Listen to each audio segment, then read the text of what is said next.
Buenas tardes. Nos encontramos en el Museo Arqueológico Provincial de Sevilla, en el despacho de la directora, Concepción Martín, que muy amablemente nos lo ha cedido para hacer esta entrevista al profesor don Enrique Vallespí. Nos encontramos la arqueóloga doctora doña Beatriz Fajardo, el profesor Vallespí y yo mismo, y vamos a mantener una conversación con él, no sin antes señalar que es un verdadero honor, una fortuna, un privilegio estar ante una de las personas pioneras de la arqueología científica en nuestro país, una de las eminencias que ha tenido la prehistoria española, y en ese sentido pues vamos a mantener una conversación con él, no sin antes decir que desde luego yo en lo personal me encuentro enormemente feliz de estar aquí esta tarde contigo, querido tocayo, y esencialmente querría plantear dos cuestiones. La primera es, quisiera una semblanza autobiográfica por tu parte, desde tu nacimiento, con especial insistencia en los motivos que te trajeron a ti al mundo de la prehistoria y de la investigación arqueológica en general. Después quisiera saber cuáles han sido tus inquietudes y cuáles son al día de hoy tus inquietudes en el mundo del Paleolítico, de la evolución humana, de los orígenes y de la evolución de los homínidos, y luego, después de este aspecto, pues entraremos en otras cuestiones relativas a tu biografía profesional y personal. Muy bien, querido Enrique, me agrada estar con vosotros, muy feliz porque además ya pasan muchos años por mi vida y tengo la satisfacción de poder seguir hablando, y vosotros estar conmigo me indicáis un cariño que es lo que nos compensa, que al final lo que recogemos son el amor de los amigos, el amor de los alumnos, y procuramos haberlo dado nosotros todos. Yo me siento, y tú lo sabes, profesor de prehistoria, no me siento investigador. Lo que pasa es que el profesor siempre ha investigado y por necesidad tiene que investigar, si no, no puede ser buen profesor, y eso me ha llevado a un camino de la universidad, la prehistoria, la arqueología, la prehistoria y el paleolítico. Ha sido un recorrido desde una vocación afortunada que tuve, porque la recibí. Mi vocación arqueológica se debe a mi conexión familiar con el grupo del Bajo Aragón. Los dos supervivientes empezaron su trayectoria de grupo en 1902. Estaban dos arqueólogos, un gran arqueólogo que es Cabré, que salió del grupo, murió el año 47, yo no lo llegué a conocer, en cambio estuve evocándolo en su casa con Encarnación, con su hija, hablando en su propia mesa de camilla. Guardo muchos recuerdos de Cabré hacia su compañero, los dos excavadores de Azayga, Cabré y Pérez Temprano. Murió en 54, era mi abuelo, y entonces me vinculó a todo el mundo arqueológico. Perdona, ¿eres tu abuelo? Mi abuelo. ¿Materno o paterno? Materno. ¿Tú habías nacido? Discúlpame, ¿tú habías nacido dónde? Lorenzo Pérez Temprano.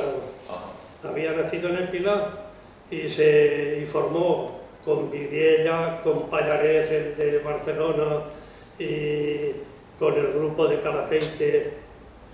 Cabré salió del seminario, fue a Zaragoza a estudiar, como sabéis, Bellas Artes, y se incluyó el año 1902, ya fue la excavación primera que hizo con Vidiella y Yejanique en San Antonio de Calaceite, que es poco menos que el santuario espiritual de lo ibérico en la arqueología española, por supuesto, porque ese mismo yacimiento fue el que llevó a Vox a entusiasmarse con el Baix Aragó y excavar en él, ¿no?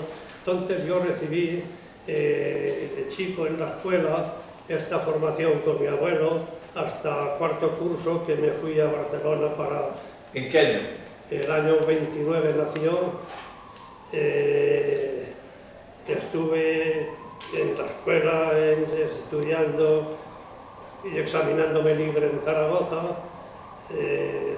Los maestros podían enseñar hasta tercero, pero cuarto, para arreglar del cuarto ya no podían, y entonces me fui a Barcelona con familiares.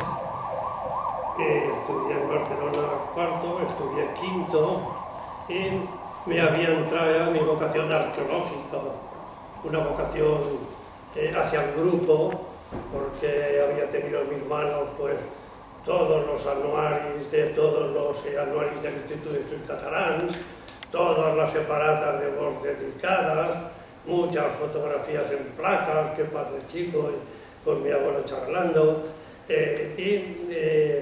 entre las excavaciones estas, lo ibérico que recorría de todo del Bajo Aragón, que lo he pateado con este concepto de que la arqueología es primero un pateo del territorio y luego ha venido lo demás. A mí me tocó el pateo del territorio, por supuesto, y entonces entre los materiales arqueológicos y entre los libros, la obra de Bosch, que me fascinó en lo arqueológico protohistórico, y Obermayr, el hombre prehistórico, el hombre fósil de Obermayr, aparte de la colección del hombre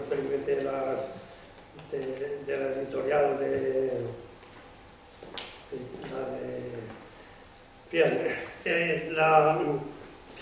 y esto me fascinó más. Además, mi abuelo me dijo: mira que Bosch hacía muchos siglos, pero el que hacía el maestro de la protohistoria, pero el paleolítico, el gran maestro era Hugo Obermayr. Con el libro me entusiasmó, me lo leía pues cuando estudié de escolar, ¿no? Entonces me fui a... me hice maestro. Perdona que te interrumpa, te diré que ese libro en el Museo Arqueológico Regional conseguimos hacernos con la primera y la segunda edición, sí, yo las tengo. Y luego con la edición en inglés, el Fossil Man in Spain. Nos costó lo nuestro, sí, pero es un libro pues no, esencial en la historia de la arqueología española. Yo lo tengo, y lo tenía, y se me escapó porque mi abuelo murió en otra casa que no era la mía. Luego se me escapó el libro, los folios, los fascículos, sin encuadernar. Pero novísimo. Y luego cuando murió el familiar con el que se quedó aquello, yo ya no lo vi como quedó, pero lo tuve en mi mano. Tengo la primera edición muy manejada, muy anotada, ¿no? Pero... Es del 16, ¿no? Del 16, creo yo. Sí, el 16. El inglés había salido al mismo tiempo, o un año antes, no lo sé. Sí. Estabas diciendo, te he interrumpido cuando decías que te hiciste maestro. Te he interrumpido cuando dijiste que te hiciste maestro. Me hice el cuarto de bachiller en un instituto del Balmes de Barcelona. Entonces fui a la universidad, que me quería matricular en la universidad, pero solo me dijeron en pedagogías. Había una ley que no se permitía a los maestros ingresar sino con el bachiller elemental, el título de maestro que me hice en Barcelona con los 3 años. Hubo un plan 42 que salieron maestros al año siguiente. Entonces, mis padres dijeron: oye, ¿por qué no pruebas y a lo mejor el año que viene ya te puedes ganar la vida, ¿no? En casa no estábamos mal, pero no estábamos bien, y eran los años malos para todos, ¿no? Entonces, al prohibirme esto, digo, bueno, pues hago quinto, sexto, séptimo, reválida del séptimo. La hice en Zaragoza, trabajando como maestro en los colegios. Empezaba, una anécdota, dando clase de gramática a los que se preparaban para los militares que nos habían suspendido. Repasarles el análisis gramatical. O sea, que yo no me explico cómo lo hacía, ¿no? Pero bueno, sí. Entonces me matriculé en la universidad. Y es decir, mi vocación es local, y afortunadamente familiar, y dentro de un grupo que es muy importante en la historiografía española. O sea, en el libro vais a ver toda la historia del propio Cabré, desde que salió del seminario hasta lo que escribió él, lo que escribió en el seminario, todo. Me he entretenido 10 años que estoy jubilado en esto. Bien, la vocación me llevó a la universidad. Y en la universidad me centré en la arqueología, pero además empecé a adquirir un método. Esto es lo que me parece importante. Es decir, una vocación sin método es sin brújula y como los arqueólogos somos, dime dónde has estado y te diré lo que trabajas, ¿no? Tenemos el libro que estudiamos, lo tenemos en el terreno que pisamos. Entonces, Aragón, pero luego me he movido mucho, pero tenía ya... Perdona, ¿pero estudiaste en Barcelona, en la universidad? Estudié en Zaragoza.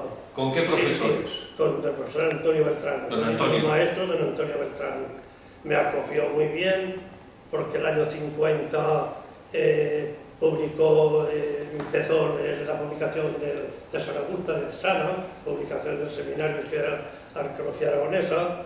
Yo me presenté en nombre de mi abuelo, me dedicó a mi abuelo, me dijo que tiene usted las puertas abiertas, pero yo estaba entonces haciendo quinto de bachiller libre en Zaragoza, pues quinto, sexto, séptimo.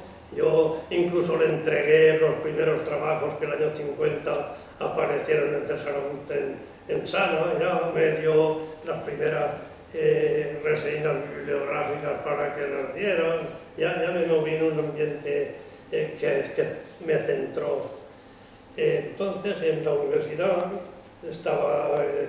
he leído siempre mucho, me ha gustado mucho, soy un leer, pero además leer impensadamente, pero luego rumiarlo, meterlo dentro y rumiarlo. Yo soy un rumiante mental, esto he sido siempre. Y esto se nota hasta escribiendo. Se sabe escribir escribiendo. Y si escribes mucho y lees mucho buenos escritores, acabas escribiendo bien.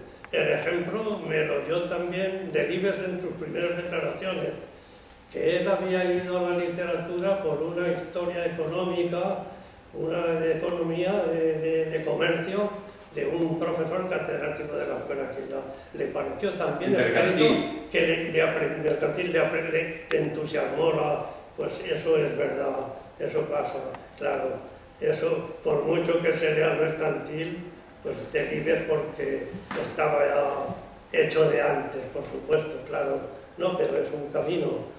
Entonces, ¿En qué año terminaste tu licenciatura? En la universidad lo que hice fue pagar 2 cursos y atreverme libre, no iba a clase, pero tenía buenos amigos que me daban muy buenos apuntes, y en las clases que me interesaba aprobarlas como latino, no sé qué, lo aprobaba, ¿no? Iba de griego como podía, me organizaba con entonces hice la carrera en 4 años. Me gustaron mucho las historias, me gustó la historia muchísimo, tanto que estudiaba todo, menos la arqueología, que era mi vocación, pero me gustó formarme. Saqué sobresaliente en todas las historias, me dieron un premio extraordinario en 4 años, y el propio decano, claro, se han dicho muchas cosas del pasado, pero cada uno lo cuenta el suyo.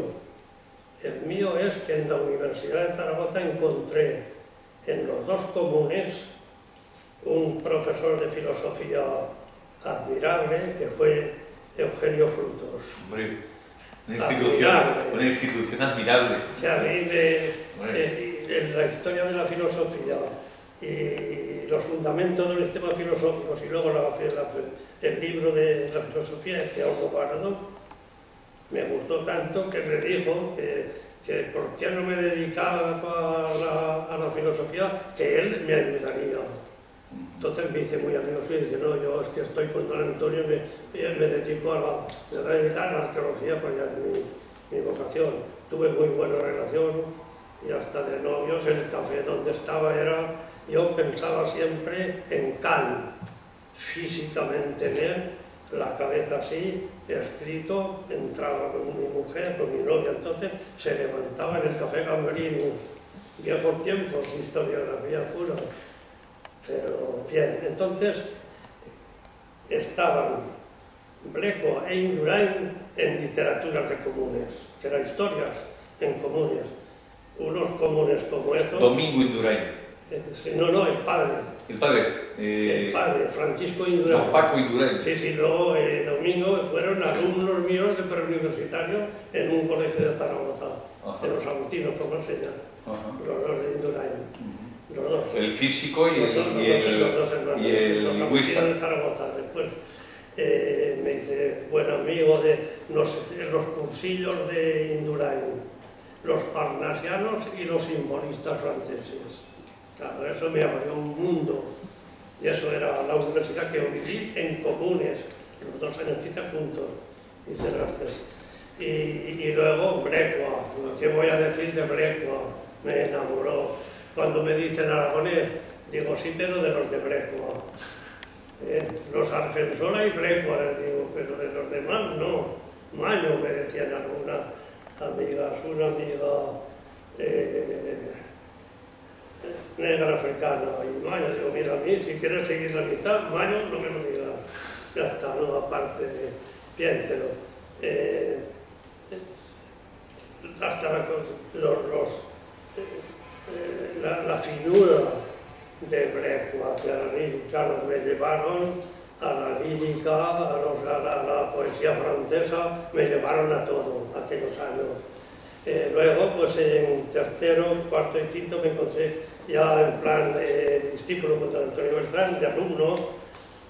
La arqueología me gustaba, por supuesto, me lo pasé muy bien, lo aprendía lo mejor que podía todo, lo hacía. Y hice, y luego las historias modernas,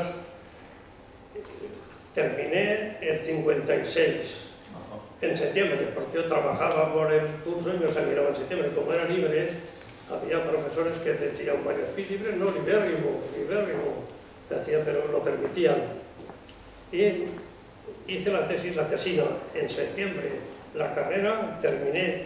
Fue la primera licenciatura que se autorizaba o a cursos, o a un examen, o a cursos monográficos. Para situarte, te diré que en quinto curso, cuando yo hice primero, estaban Manolo Pellicer y María Ángeles Mezquita, dos pesos pesados de la arqueología posterior.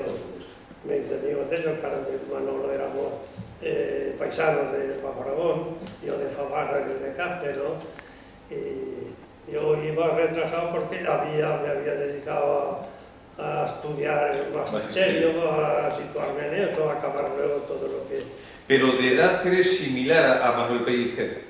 De edad sí, de edad, Manolo nació el 26 y el 29, 3 años. Y otro que con el que hicimos buena amistad está en medio, 24, Gustavo Bueno. Bueno, claro. También. Catedrático de Oviedo. He tenido siempre muy buenos amigos. O sea, siempre. Porque es que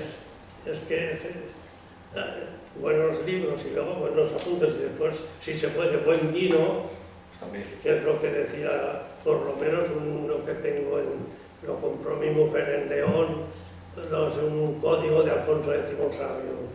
Tener buenos amigos, tener buenos libros y buen vino y buen pan, no sé qué. En fin, es decir, esto te quiere decir que mi vida me satisface haber vivido, por supuesto. Lo que me den de propina y estando con vosotros, fíjate. Bien, yo escogí Manolo Pellicer y todo el examen. Ya lo habían hecho antes, pero a mí me pareció interesante porque ya había escogido yo el mundo de la metodología con los sílex. Hice una tesina sobre sílex del Bajo Aragón. Y en el ¿Qué mismo te septiembre, hizo fijarte en los Siles? en el mismo, sí, ahora te cuento, en el mismo septiembre me examiné de la última asignatura y al aprobarme me admitieron la tesina que tenía ya hecha de los Siles. Los Siles es una vocación con Pérez Temprano, lo que se habían ido dejando por las prospecciones del Bajo Aragón, lo que luego Bosch calificó de sílex,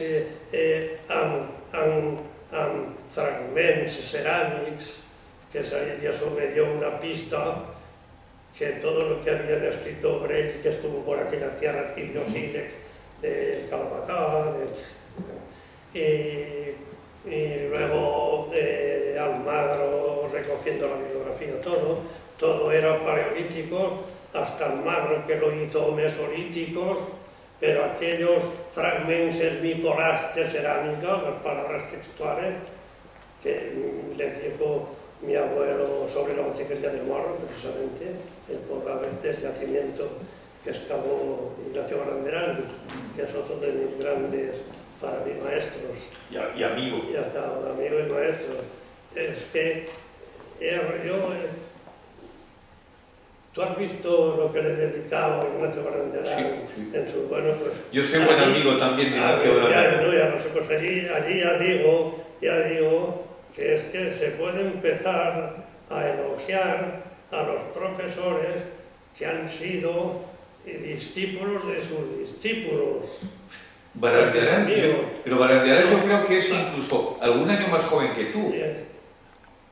Sí, unos cuantos, 2, 3 o 4 años más joven, sí. Se ha jubilado este año, el año pasado. Exactamente, el año pasado. Yo llevo 10 años, sí, hombre. Sí.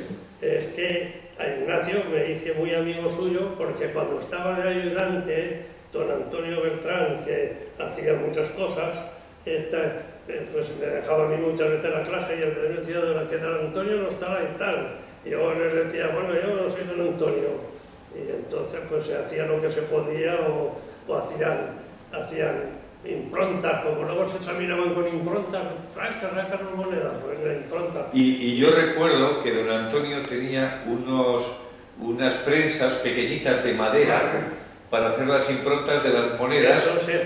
Y luego con grafito... Yo guardo una que se la regaló... Yo tengo otra de ellas. Que se la regaló Cabré, a lo mejor es lo mismo.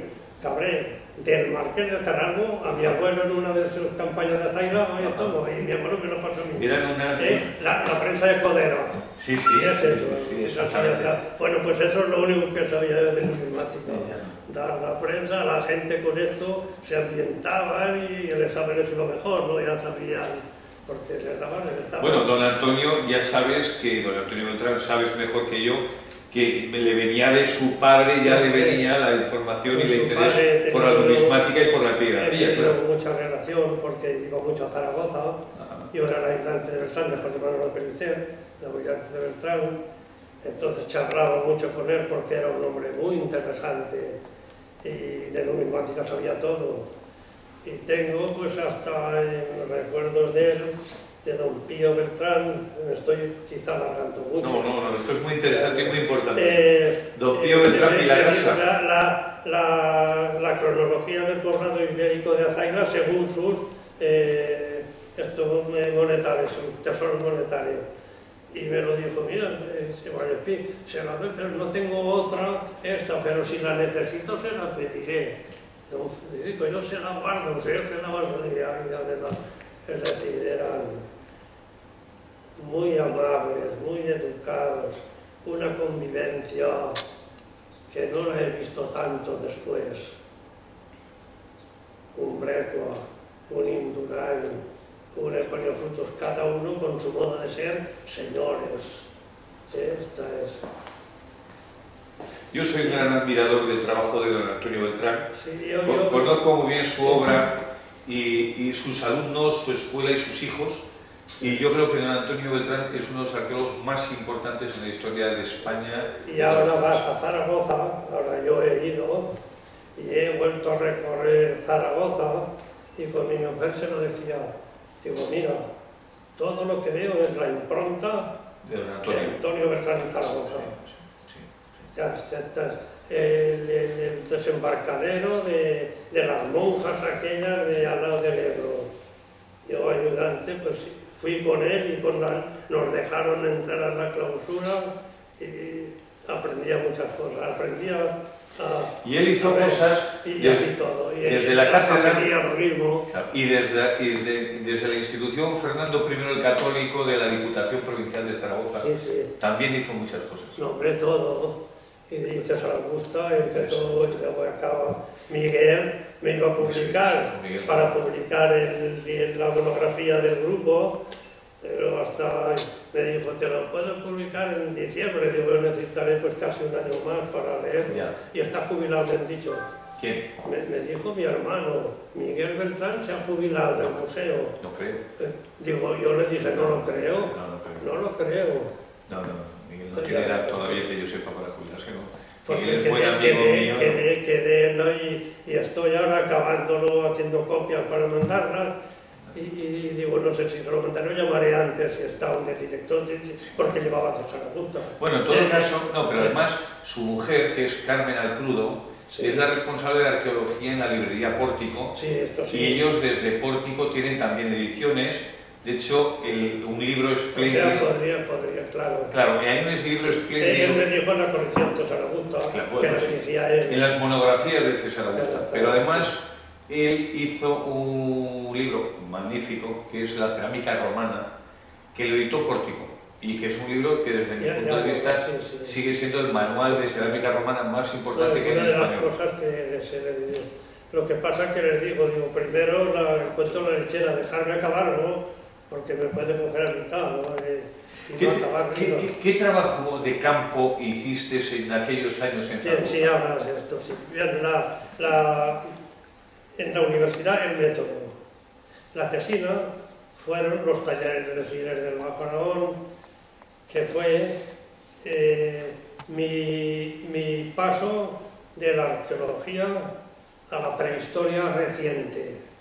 La arqueología clásica nunca me ha gustado. Yo no tengo una formación clásica de griego, de latín, que es lo que me hubiera llevado a ello, ¿no?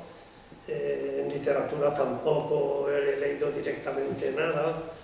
Y entonces en los sílex, que fue el paleolítico teórico, que pensaba yo que los sílex eran paleolíticos según aquellos tiempos, del hombre fósil de Obermayer, que en el Bajo Aragón y en las campañas de Bosch habían publicado las sílex, que no sabían esto, que era la escuela de Obermayer, y entonces con los sílex tenía una ventaja de oro.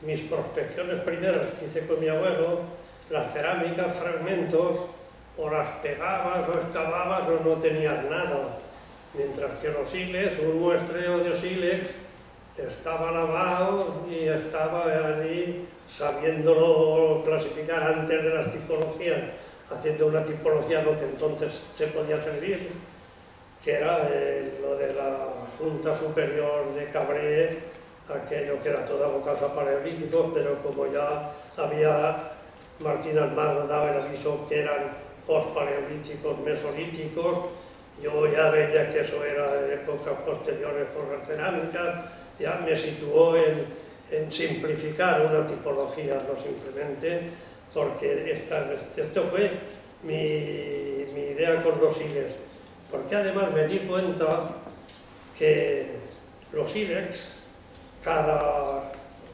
pequeño espacio local, son puntos de apoyo de actividad humana, que no eran hábitats como un poblado que tienes que irte a otro poblado. Yo veía que excavaban, y cuando Beltrán excavó, y estuve con él, claro, el cerro de Caspe, entonces veía que las cerámicas tenía que empalmarlas con los celtas del Rin, con no sé, de Agullana, de Cataluña, de no sé qué. Digo, bueno, esto es un rompecabezas bibliográfico. Digo, yo quiero un territorio que me dé una posibilidad de síntesis, simplemente prospectándolo. entonces vino mi etapa de prospector con un método que eran Seegers. Entonces se le llamó tareas de Seegers porque era la tradición, y Beltrán me dijo: todo esto que hace Vallespí, Salvador Vilaseca. Mi abuelo ya se había comunicado porque Vilaseca había estado viendo cómo excavaba el hospital del Rullo, del río Garde, pasando desde Reus, y le escribió a Vilaseca, le dedicó, y me recibió amabilísimamente. Era un sabio Vilaseca también, sabía, lo tenían muy fichado allí porque era médico, director del Instituto Pedro Marta del manicomio, y además buscaba piedras por el monte, todo lo de Tarragona, entonces la gente lo tenía fichado. Yo me daba cuenta y decía, pensaría en ¿a qué va de todo lo que hace este? Bien, entonces con mi maletita me iba allí, hablaba con él, me iba al Magro a Barcelona, y con Pericó. Porque entonces don Martín estaba en el Museo Provincial de Barcelona. Estaba en el Museo de Barcelona, y estaban de ayudantes Ripoll en la universidad y Arribas, y Ripoll en el museo. Arribas sacó la oposición inmediatamente. Ripoll, como fue a la universidad, no sé si sacaría también. Estaba María Luisa Vilaseca, la hija de Salvador Vilaseca, que fue mi maestro en Sílex. Yo iba a Reus, comía polpitos, todo en su... Ya me decía, dice, Vallespí, estamos muy satisfechos. Dice, cuando vienen de Europa, del continental a España, van al Museo Arqueológico Nacional. Y antes que ir al de Barcelona, viene la misma lección, me decía.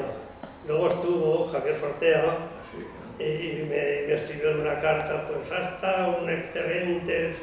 Sabes que ha fallecido hace unos meses, ¿verdad? Le escribí a la mujer, lo sentí muchísimo. Además era muy joven. Pues sí. Otro maestro de los que he tenido. Bueno, Fortea era más joven que tú. Fortea era 10 años o 15 años más joven que tú. Fortea me hice muy amigo porque acordaba, me cogió, bueno, yo conocí mi primer trabajo con los Sílex, había hecho ya la tesina, presenté la tesis. En 56 terminé la carrera en 4 años, en 2 años, el 54, el 56, en septiembre terminé las últimas asignaturas, que fueron demasiadas, y leí la tesina. Me nombraron ayudante del profesor Beltrán y me autorizaron a la tesis, de modo que eso fue en septiembre del 56. En el verano del 58 entregué la tesis, Sílex, del Bajo Aragón. Entonces, un primer capítulo... Dirigida por Beltrán, sí, todo. Un primer capítulo de negación del Paleolítico en el Bajo Aragón. O sea, no fue más que una captación metodológica de que aquí no había conexiones geológicas, por lo tanto, las piezas sueltas que yo había tocado ya se trasladaron al Mesolítico. Yo las encontraba con cerámica, se acabó el Paleolítico, ¿no? Es decir, que fue una entrada negativa con el Paleolítico, pero tenía un método que era la talla del Sílex.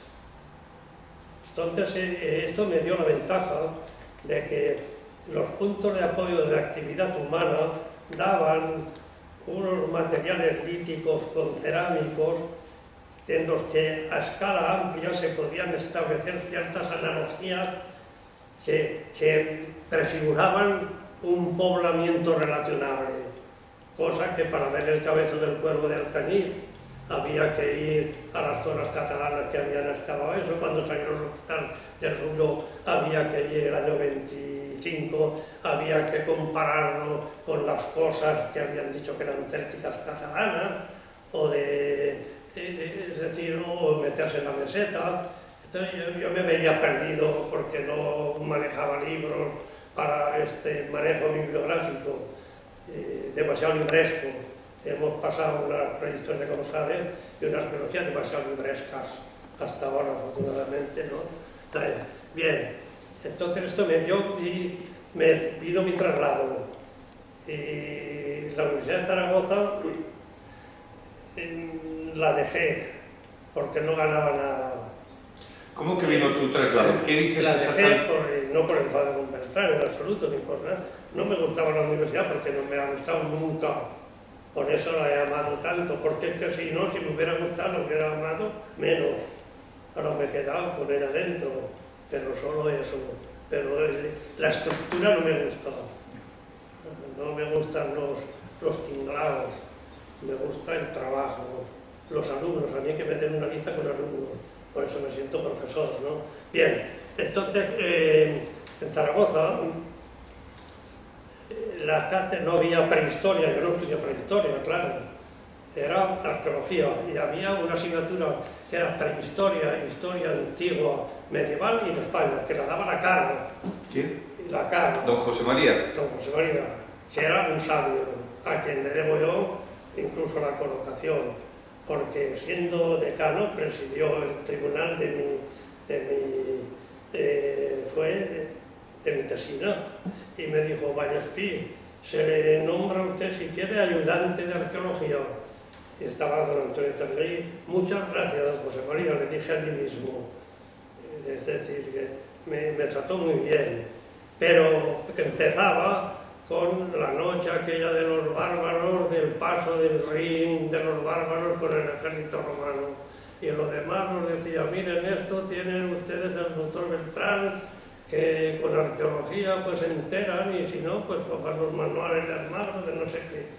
O sea, que nos la dimos. Entonces, claro, administrativamente, el adjunto de arte era de arte y arqueología, y Beltrán no tenía adjunto. Ya. Y no fue adjunto nunca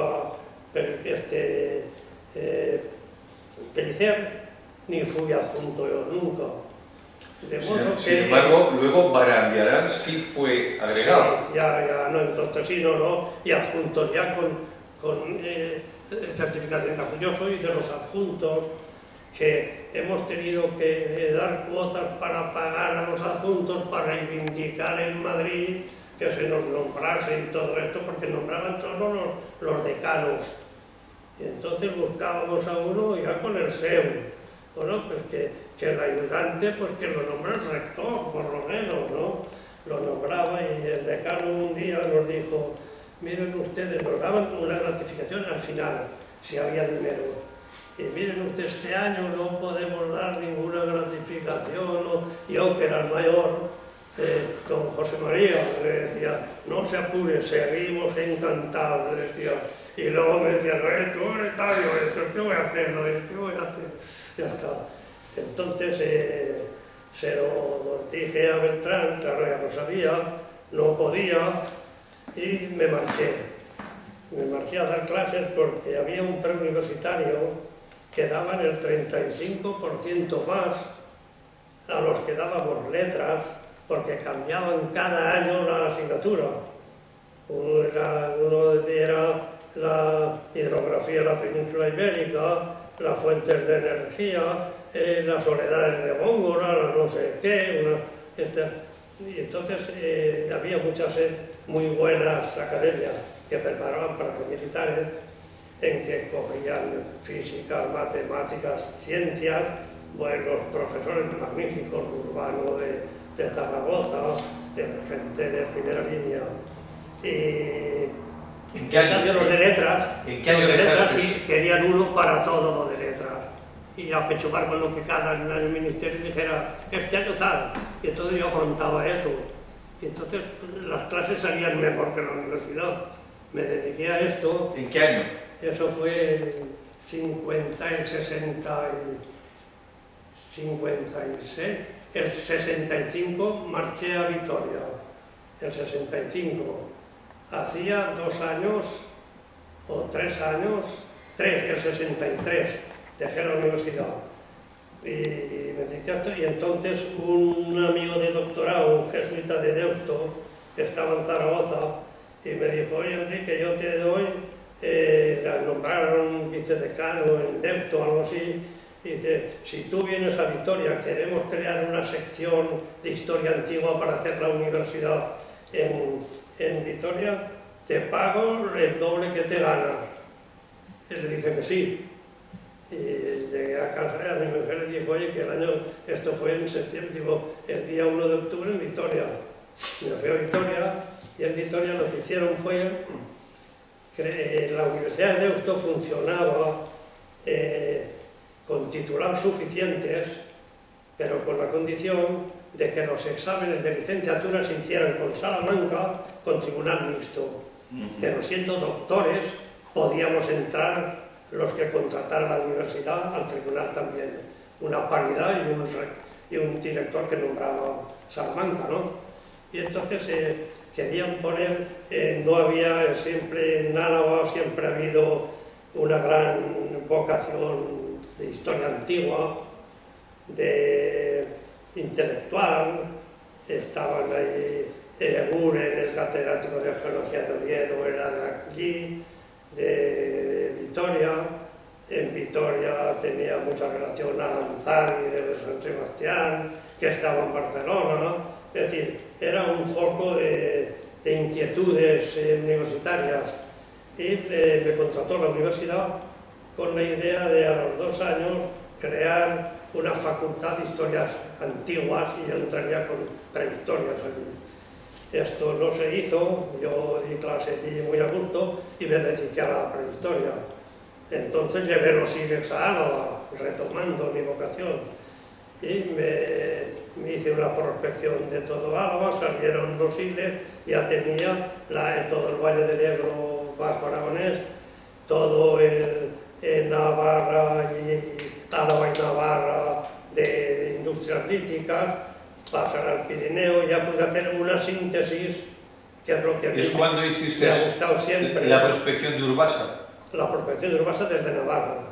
Estuve en Vitoria 4 años, pero al ver que luego vino un ministro, que creo que era Fernández, no sé qué, que inventó los colegios universitarios, y entonces se creó el colegio universitario, la Diputación Foral se acogió a esto para ser universidad del Estado, pero en los comunes no había prehistoria, y tardó en los comunes y después tardó a haber prehistoria. Y entonces yo pues, se marchó de la Universidad de Navarra la hija de Pericot, María Luisa Pericot, y como eran profesores de Zaragoza, Alfredo Floristán, de Geografía, Manolo Ferrer, y me llamaron, oye Enrique, ¿por qué no te vienes aquí? Que falta, estaba Alejandro Marcos dirigiendo la arqueología. Marcos Pous. María Luisa Pericot. Yo le dije, digo, hombre, pues si vas a dejarla un poco, no la empujéis, ¿no? Y buscaron y vino Rafael García Serrano, que estaba haciendo la tesis con Álvaro II. Pero Rafael García Serrano, Rafael ¿el García de Toledo? El prehistoriador, no el Rafael García Serrano _Berro. Porque no es en Navarra, claro, que es claro. Rafael García Serrano, que era, por cierto, un espléndido novelista. Sí, sí, bueno, no, yo creo que Rafael García Serrano, que actualmente es el director del Museo del Traje, el de Toledo, es hijo del novelista. Es Real, no es él. Rafael García, no tiene que ver nada con él. ¿No son familia? Se diferenció por desasosiego político. Ya. Por eso Fernando, y ya me dijo, dice, me voy a poner García Serrano Berro. Digo, déjate de Berro. Dice, no, porque es que si no, la gente se piensa, digo, sí, eso fue la anécdota. Gran amigo, gran compañero, excelente profesor de una formación humanística muy buena. Alejandro Marcos dirigía el departamento, un hombre que no fue en el Museo Arqueológico Nacional, pasó a la oposición y yo estuve con él preparándole el musteriense. Me llamó, oye, ¿por qué no me preparas tú los temas? Y fui a Córdoba con él y le preparé los que tocaron. Y uno era el musteriense, que era una de mis debilidades, el musteriense. Y entonces lo aprobó y me dijo, ¿sabes cómo le he aprobado con el musteriense? Dice, tanto que a Ripoll, que estaba en el tribunal, le dijo, oye, pero ¿quién te ha hecho eso? Me dijo... ¿En qué año fue esto? Porque Ripoll, sabes que trabajó mucho en musteriense, como sabes. Sí, claro. sí, experiencia. Además, yo había ya estado con mi historia posterior, con todo, ya lo venimos, el paso este, yo estoy recordando todo, no sé si es... Pero, ¿En qué año llegas a Navarra? ¿En qué año llegas a Pamplona? Entonces allí, en un colegio universitario, que no me ofrecían, me marché el curso 61-60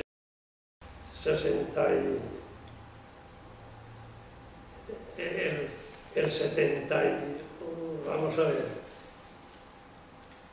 marché de Zaragoza el 65, 65-66, hasta el 65 del 63, 2 años privado, dando el 65, 66, 66, 67, 67, 68 y 68, 69 en Vitoria.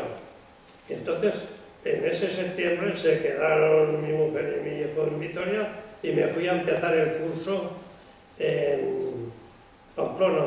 Me encontré con mi maestro Floristán, era un excelente profesor, Martín Duque, que era muy amigo de Manuel Reicer, de los grupos del vino por las tardes. Yo me había unido a ellos también, es decir, que no tuve ningún problema de ambientación. Y como son del Valle del Ebro, pues yo me encontraba como en mi casa, había ido a Vitoria, que me fascinó el mundo en Vitoria. Conocí a don José Miguel de Baranderán, gran historia, me olvidaba, por Dios. Don José Miguel de Baranderán estaba excavando el montico de Chagatu. Y nos citamos un día y vino don Fernández Medrano.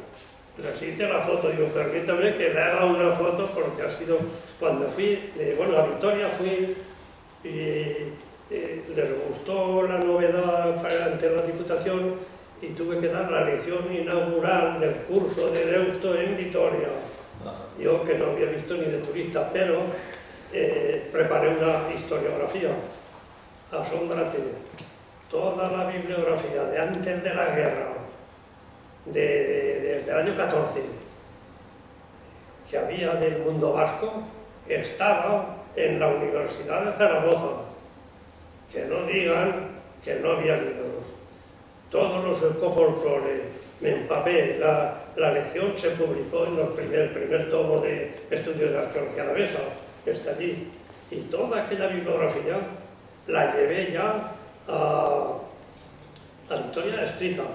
Antes de ir, como yo dejé Zaragoza y se nombró al mejor que podía haber, que era Ignacio Grandiarán, que fue una suerte providencial que estuviera en Zaragoza para quedarse allí.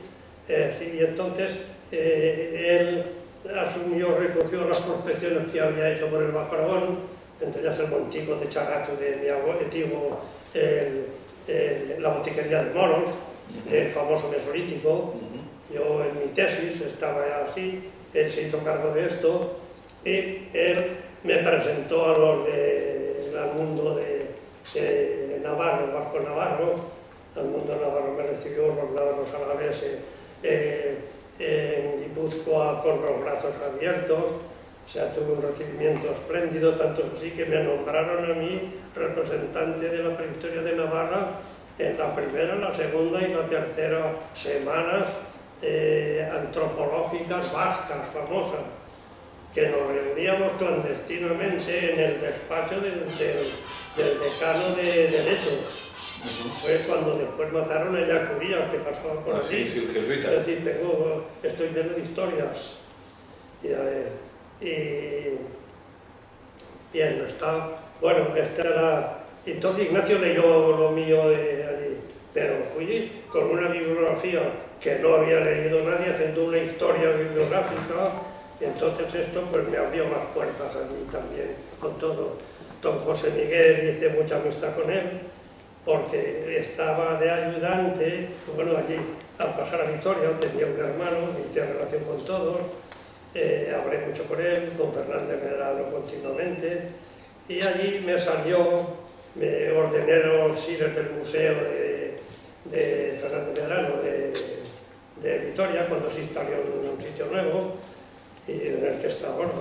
y me salió una ficha de un Fidel Fuidio, marianista, amigo de Obermayer, que tú lo conoces más que yo, que fue de los que descubrieron la paleontología de Ciudad Real, de todo aquel gran yacimiento. Y ponía Fidel Fuidio tal, era de un croquis, el tren, una cruz de la estación no sé qué, no sé dónde, pues no recuerdo. Tomé nota, que las guías eran dormifaces, o sea, no había duda. Más de don Fidel Fuidio me ha hablado... de la meseta, no era de allí, ¿sabes? De don Fidel Fuidio me ha hablado en varias ocasiones Emiliano Aguirre. Sí. Y don Fidel Fuidio tuvo, que era, yo creo que era clérigo, marianista, hermano marianista. Y tuvo mucho trato, no solo con Cabré, sino también con el propio Marqués de Cerralbo. ¿Quién? Fidel Fuidio. Sí. Me imagino, porque fue marianista. Obermayer, la historia de los marianistas nace en Vitoria. El primer colegio de Santa María en España se hizo el del Pilar de Madrid y Santa María en Vitoria, que fue el primero. Vinieron grandes figuras. Obermayer iba habitualmente y dormía allí, y basta leerse como yo me leí todo. Los boletines del colegio para ver que había estado Obermayer, que lo había recibido Fidel Fuidio, había estado con Einer, el geólogo alemán, no sé qué. Es decir, me empapé de una historiografía que esto me introdujo, claro, y me introdujo afectivamente en aquel mundo. Y Ignacio se lo leyó con su visto bueno y su carta de presentación a todos, que la publico los trozos en el homenaje a Ignacio. Desde entonces pues hemos hecho una amistad completísima. O sea, para mí es mi reciclaje de una generación que no había tocado ni sílex paleolíticos a una generación de los grandes paleolitistas cantábricos, don José Miguel de Barandiarán, Ignacio Barandiarán, Joaquín González de Chegaray, antes que fueran la prehistoria en la Universidad de Santander, antes que se explicara todo esto ni en Navarra ni en ningún sitio, ni en Zaragoza. Es decir, un momento clave, que por esto hago que la reseña del origen de la creación de una escuela de prehistoria, Ignacio con su equipo aquel, rompiendo, aumentando donde estaba la también, investigación. Estaba Pilar Casado. Estaba Pilar Casado de ayudante de don Antonio, buena amiga. La primera carta de la visita que hizo a Vitoria, Ignacio me la escribió en nombre de don Ignacio, Pilar Casado, señor don querido, respetado señor y no sé qué, la guardo de Pilar. O sea que es que era la manera de hacer historia brasillas. Sí, sí. Lo real, lo que se ha vivido con los sentimientos de los que lo han vivido. O sea, no era tan erial como se dice, era erial todo lo político que quieran, pero en la investigación arqueológica vasca la estudiaba en Zaragoza perfectamente. Lo que pasa es que nadie lo ha estudiado, que esto es otra cuestión, que cuando hablan de que no se leía, no se leía. Yo, El ser y el tiempo de Heidegger, la traducción de México, me la leí con Eugenio Frutos, sin ir más lejos. Y la presocrática, primero de Julián Marías, y después cuando llegué a Oviedo, lo primero que hice, la presocrática de un marxista, de Gustavo Bueno, me la leí también. Que en España se ha leído poco, y luego echar la culpa a los que mandan. Yo soy medio anarco mental, pero los que mandan a veces son un desastre, me imagino que siempre, pues soy anarco mental, pero son un comodín de la vagancia del 90% de los españoles. No sé quién nos dijo, que preguntó, diciendo, bueno, pero aquí, a ver qué nos traen hoy, a ver qué nos hacen hoy, y nadie dice, ¿qué voy a hacer yo hoy? No sé quién ha dicho esto. Kennedy. Era Kennedy. Robert Kennedy, el presidente de Estados Unidos, decía, no te preguntes qué puede hacer el país por mí, qué puedes hacer tú por el país. Una figura que me ha interesado. Sí, sí. Leerme el de Berlín y todo, y me guardo cosas de estas. Sí. O sea, yo he ido desde la historia. Si se hubiera estado desligado el paleolítico de la historia, no hubiera ido por mucha vocación, porque me ha tirado este pasado que pesa sobre mi naturaleza, claro. Bien, entonces salí en la... Estoy divagando mucho. Estamos en Pamplona. Estamos en Pamplona. Tuve la suerte, había tenido en Zaragoza la suerte de Ignacio Balán de Arán. Tuve la suerte de estar don José Miguel de Balán de Arán, de profesor ad nomine, a nombre suyo, cátedra a su nombre, a su figura. Llevó 17 años o 14 años, estuvo así, de modo que ahora que parece que están en algunos sitios, la universidad, la de Olavide, no sé qué, y profesores de fuera y tal. Bueno, la universidad de don José Miguel lo nombró con una cátedra vitalicia a don José Miguel, porque era don José Miguel que no tenía ni bachiller, ya está. Pero era don José Miguel en Europa y en el mundo. Tuve la suerte de que al profesor que llegaba le daban una mesa de trabajo en la misma biblioteca. Eso es ideal, claro, la biblioteca sí. Perdona, que estoy decantado por esto, ya te he dicho que vine aquí, porque yo solo me oriento por lo que oigo, ¿sabes? Me pasa con las clases. Te he dicho aquí, si tú te pones aquí, y tú hubieras perdonado. ¿Qué iba diciendo? Sí, estamos hablando de que entonces a Pamplona llegó... Sí, y había una mesa libre, y me dije, mira, puedes ocupar una mesa que no, y ¿sabes quién era? De un político del Opus Dei, me imagino que de Alianza Popular, que era un buen humanista, un gran humanista, que estaba de diputado y no sé qué, que no iba nunca por ahí, y entonces me dijo, no, este no viene nunca, me dijo el decano, este no viene, no ocupa, y era mesa individual, y de modo que teníamos las momias, que se llaman estas, las momias en las librerías, en la biblioteca, una ficha así, de modo que ibas, cogías el libro, ponía varias pilas a 20 y tantas, lo dejaban y te marchaban y lo dejabas allí, si el otro lo quería y te dejaban lo suyo, oye, que me decía, aquello era una maravilla, con don José Miguel de Balán de Arán, como estamos tú y yo.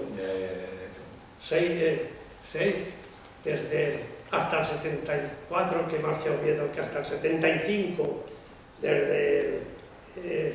fueron 6 cursos. Eso fue mi ¿Y en Pamplona 6 cursos? En Pamplona fue, sí, hasta que me marché a Vitoria, que fue en el curso 74-75. Entonces, cuando... Porque en Oviedo solo estuviste un curso. En Oviedo 2. Luego viniste ya a Sevilla. Luego vine a Sevilla, pero entonces fue Ignacio Balán de Arán. Fue mi introducción al paleolítico tipológico. Él tenía todas las listas que daban los alumnos, era amigo de, como sabes, de Gordon, de José Neville Gordon, muchísimo, sí. Con el cual del tipólogo Laplace, de George Laplace. Entonces me pasaba todo y yo creé un seminario por mi cuenta, aparte de la prehistoria que daba, arqueología clásica me tocó dar, y luego pasé enseguida a prehistoria en la universidad cuando se creó la asignatura de prehistoria. Solo la prehistoria la di, pero fue al final, y al año siguiente tuve la suerte que salió las oposiciones y las saqué. Entonces esta formación humanista ¿Pero dónde sacaste la oposición? Con Ignacio. ¿En Pamplona? Estando en Pamplona saqué la oposición. Por lo tanto, a Oviedo vas porque tienes plaza allí, porque la plaza te sale en Oviedo. Intercambio político, ya hablaremos de eso, sí. Pero fui por la benevolencia, su voce de la universidad. Es decir, estoy a cabo con lo de Navarra en Navarra, el paleolítico de la tipología. Se creó una escuela de las que salieron pues, el catedrático actual de prehistoria de Vitoria, y todo, un grupo de alumnos que hicieron la tesis conmigo en la licenciatura en Vitoria, y luego los acogió Ignacio cuando llegó desde Canarias a Santander, hicieron las tesis con ellos. Uno es César González, el catedrático de Santander, el otro es Fernández Eraso, Javier, el catedrático que ha sucedido a Ignacio. Son los alumnos que hemos tenido y los que he visto luego con Ignacio, que está continuamente en Vitoria sin parar. Lo mismo que la escuela que he visto sentada Ana Cava, a la pobre Gloria que murió, que se casó con el presbiteriano inglés, Gloria Moreno, a la catedrática Lardor de ahora. ¿A quién, perdona? Pilar Utrilla, Andrés, a Manolo, el de arqueología.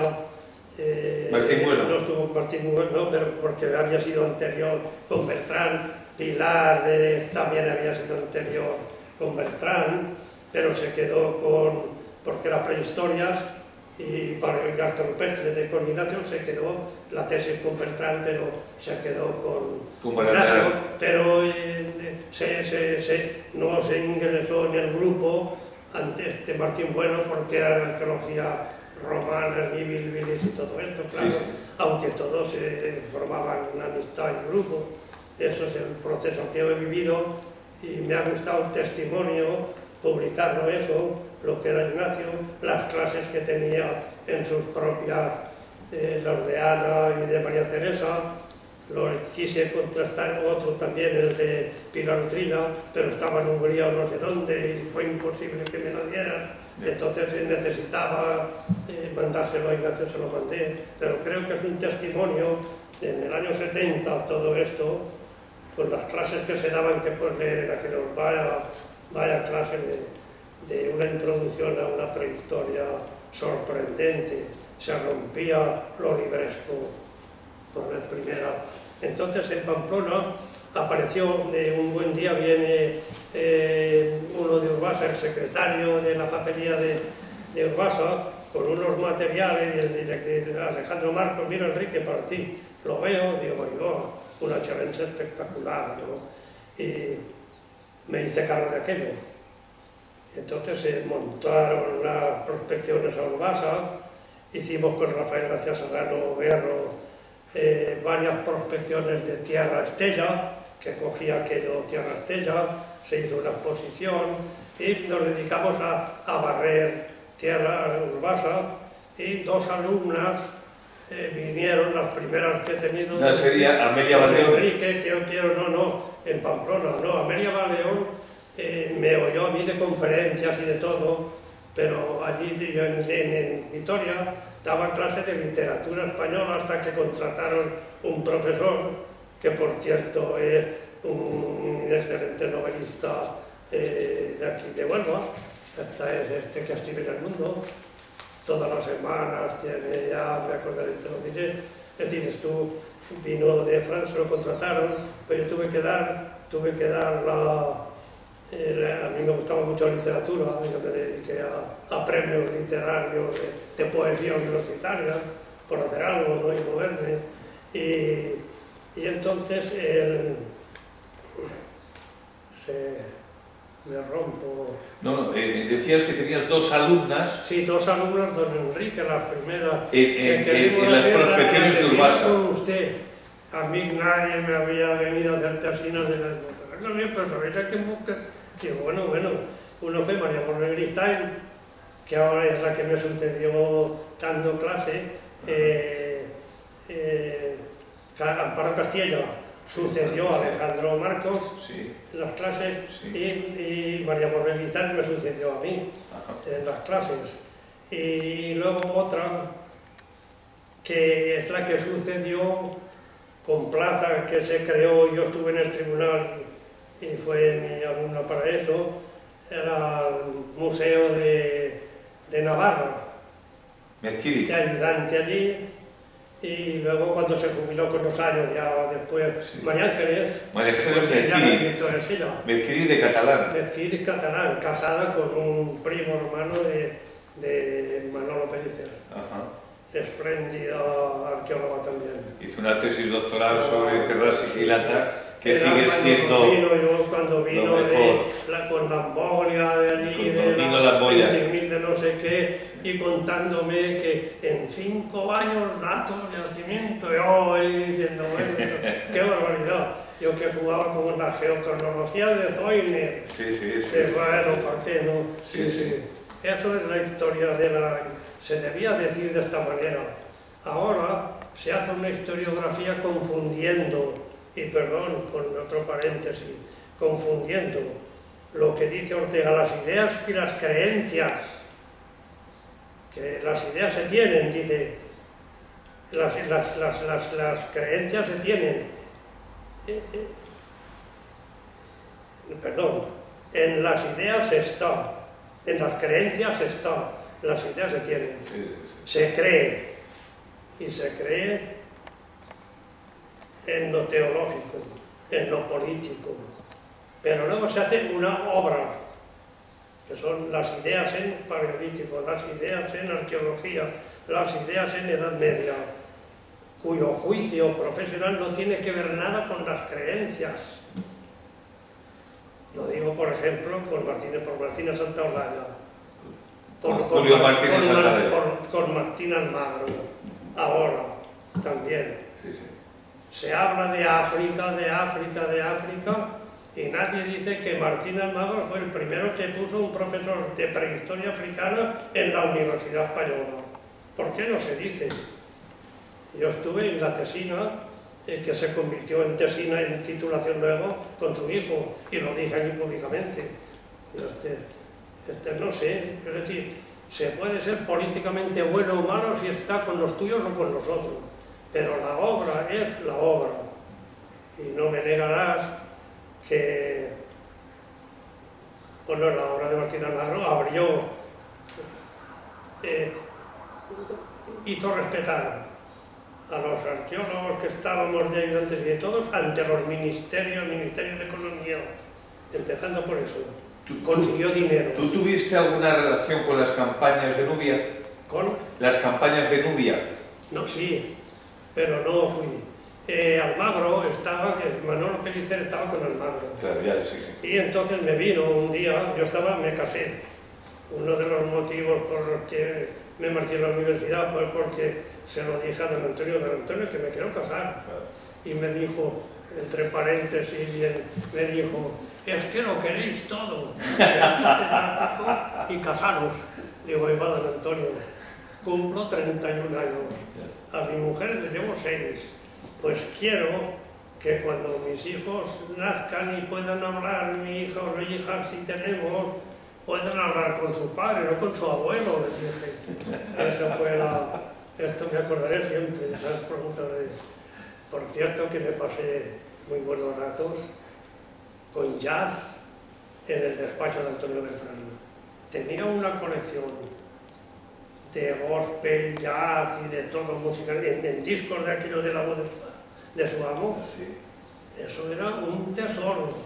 Ahora que lo oigo con los DVDs y todo esto, y veo aquello y a mi mujer se lo digo, entrabas allí y estaba él con una música tocando, o sea, eran hombres formados, Sí, sí, sí. más de lo que suele decirse.